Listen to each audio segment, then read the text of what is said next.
right, Gretchen, thank you so much for hanging out with me today to share some of your stories. Hey, no problem. Thanks for inviting me. Yes, this is a nice way for me to introduce future guest speakers for the Movement System Monthly, which is like a monthly webinar that I do for the Japanese community. So we'll just get started here first. Can you tell us a little bit about yourself and what your current roles are at Washington University in St. Louis? Sure. So my name is Gretchen Meyer, and I am an assistant professor here at Washington University in St. Louis in the program in physical therapy. And I primarily run a research lab, and my lab studies skeletal muscle physiology. And so I would say that maybe 90% of my work is research-based. And then I do some teaching in the DPT program and in the PhD program. And then I mentor PhD students who do lab work here to get their PhD. Yes, fantastic. So you originally got your bachelor's. I looked at your CV, which is available on the WashU website. You got your bachelor's degree and your master's degree in mechanical engineering in the same year. Yes. that sounds amazing. Like how hard was that to get that done? Not very. So it sounds more impressive than it actually is. It was a program that WashU offered that was 5 years to do both your bachelor's and master's at the same time. And basically my master's was just extra coursework. So it meant that I took like maybe 5 or 6 extra courses during the course of my degree. But I did do the 5-year program in 4 years because I took courses over the summer when I was doing research in labs. Oh, I see. So it was kind of like, it was really nonstop for you all the entire 4 years. Yeah. Because I would do like part-time research in the lab, maybe 20 hours a week. And then I would fill the other time with courses just to be ahead. I see. Wow. Are you originally from St. Louis, Gretchen? No, I'm originally from Missouri, but a different part of Missouri. We're a town called Springfield that's about 3.5 hours southwest of here. Yes, I'm familiar. Now, going from mechanical engineering as undergrad to then you moved to San Diego, UCSD, for your bioengineering degree. How did you get interested in bioengineering? So I was always interested in, I would say, medicine. When I was younger, I was really interested in diseases and how they affected the body. And I used to have this medical home encyclopedia that told you what the symptoms of every disease were. And I would take it with us, like when we went on vacation, because I just liked to read it, which sounds like a crazy thing. But I never wanted to be a doctor. You know, it was too much pressure having people's lives in your hands. And I was really interested in engineering and math and science. And when I came to WashU as an undergraduate, I didn't know that you could combine those two things together. And so I picked mechanical engineering, and then I got exposed to biomedical engineering, and I said, oh, this is the thing for me, would really like to do this. And I did some undergrad research in it. But then when it came time to find a job, I thought I was going to go into industry, but I couldn't find a job in biomedical engineering based industry. So actually in between my undergraduate and graduate degrees, I worked for 2 years for Boeing doing mechanical analysis of fighter jets. And so I didn't really like that work very much. It didn't inspire me, say.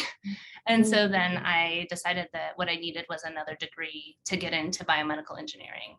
And so that's when I decided to start the PhD program in San Diego. Yes, very good. And speaking of San Diego, what was it like working with people like Dr. Rick Lieber and Dr. Adam Engler? I would say it was inspiring. They're both just super high quality scientists, and scientists who really care about science, not scientists that care about the product, the publication. They're scientists that care about the actual project and finding the truth and discovering new things about biology and the way that muscle works and the way that cells work. And that's really the kind of scientist that I strive to be, not so focused on getting ahead, but focused on what Rick Lieber used to call the truth with a capital T. Even if your hypothesis is wrong, you still discovered something really interesting about the body and biology. Yeah, I really geek out about muscle physiology. As an undergrad, I was a biology major, and I really loved my senior neurobiology class where I was getting to dissect out the frog Sartorius. Oh, And we uh-huh. were looking at the neuromuscular junction, and we were kind of messing around with the acetylcholine level. Hmm.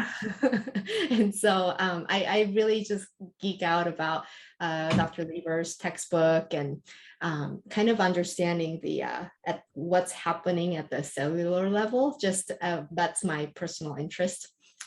Yeah, mine too. And I honestly, when I went back to school, I had planned to go into industry. I just needed a degree to get my foot in the door. And Rick Lieber really inspired me to stay in academic science because of that. You know, he would geek out in the same way. And it made me understand how cool it was to discover things about biology and to understand how a tissue worked and manipulate the system and, you know, just poke it and see what happens. Yeah, definitely. And yet there's still so much that we don't know about muscles. I mean, we think muscles is like, okay, it's right here. And yet when we get down to the nitty-gritty, we still don't know a whole lot about muscles. It's true. There's so much still to uncover. And that's what makes it exciting to come to lab every day. Yeah, yeah. Yeah. Um, for your career, outside of people like your PhD advisors, who else have influenced you in your career? So one person comes to mind, which is Sam Ward, which some of you may know of or have met. He worked with Rick when I was a PhD student, and he really took me under his wing and provided extra mentorship to me above and beyond, you know, what would have been expected. And because he is also a PT, he helped me get this job here. One, because he knew the PT department at WashU, but another because he was such an amazing example of a PT who was a scientist who could integrate this understanding of what is happening in the body when we use our body and how that might go wrong, and then how we can study it at the tissue level and make a better treatment, basically. Yeah. Oh, that is a name that we all know if we're a physical therapist. So that's great to have that kind of influence. I didn't know that Sam had that influence on you to come back to WashU. Yeah, And he that did. kind of, Mm-hmm. yeah, Both that Rick leads and to my Sam next. helped me. Yeah. Um, was it hard leaving San Diego? I mean, the weather I is know, so right? there, but you eventually Uh, made your way back home to your home state now yeah. at I would WashU. say it was harder for my husband than it was for me because he really didn't want to leave the West Coast. He was like, Missouri, I don't even know where that state is. But for me, it was coming home.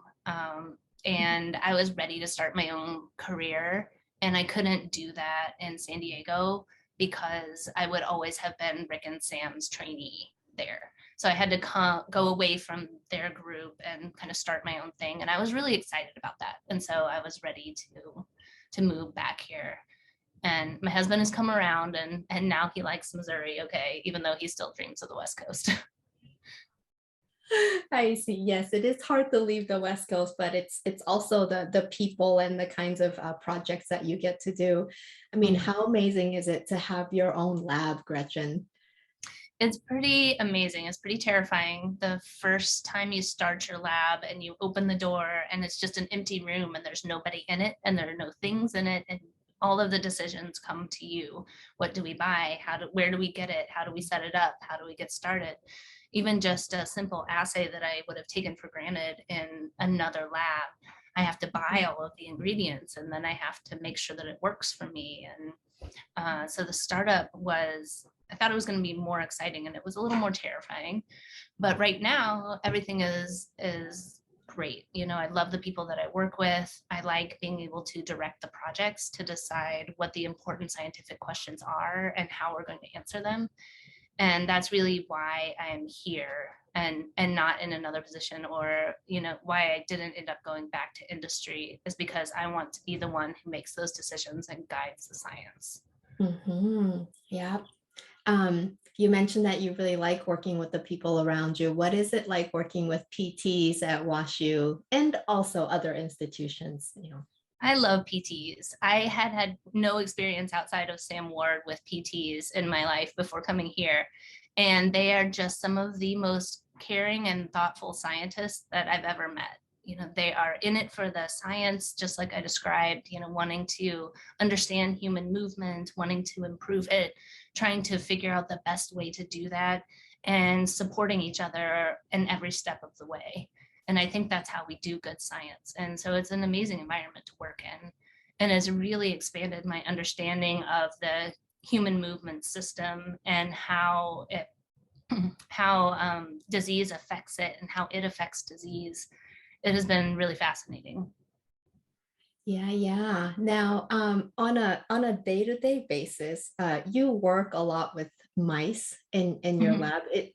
How hard is it to keep them alive and keep everything going? Oh my gosh, it's easy. I mean, compared to the people who do human subjects-based research, the mice always show up for testing. You just bring them over. They do everything that you want them to do. They almost never die, which is good. We don't do anything to them that's too traumatic. And they're powerful tools, honestly, because we wouldn't be able to answer the kind of questions that we can answer in mice with people. And so we can use this basic science-based research to understand a fundamental system better, to then develop the right questions to ask in people. Right. Yeah, there's so much more control that you have over mice, as you said. I love that line, that mice always show up for the for the appointment times. Yeah, they do. They're always on time. Now, we're going to have you as a guest speaker for the June Movement System Monthly webinar. What can we expect to learn from you then? Well, I hope to tell you more about our research trying to understand intramuscular adipose tissue. So that's our main area of research. This fat forms within muscle, and we don't know a lot about it. We don't know a lot about how it gets there, but we especially don't know a lot about what it does to muscle once it's there. And so I'm going to tell you about some work that we've done showing that we believe that it actually impairs muscle contraction directly. It doesn't just take up space. And then I'm going to talk about some ways in which that might be happening. Yeah, really excited about that. Yeah, as I said, I am already geeking out about learning about muscle and fat physiology details from you. So speaking of, someone who who has a much better understanding about muscles and fat, you probably exercise on a regular basis. What kind of workouts do you do, Gretchen? Mostly running, but as I've gotten older, I've gotten more into strength training because I think that that's really important to help me maintain muscle mass as I get older. And so I'd say, a combination of running and then weight training type work. I see. Very cool. Very cool. Well, thank you so much for taking some time out of your busy schedule. And we look forward to seeing you in a couple of months. You're very welcome. I'm very excited. Thank you, Gretchen. Thanks.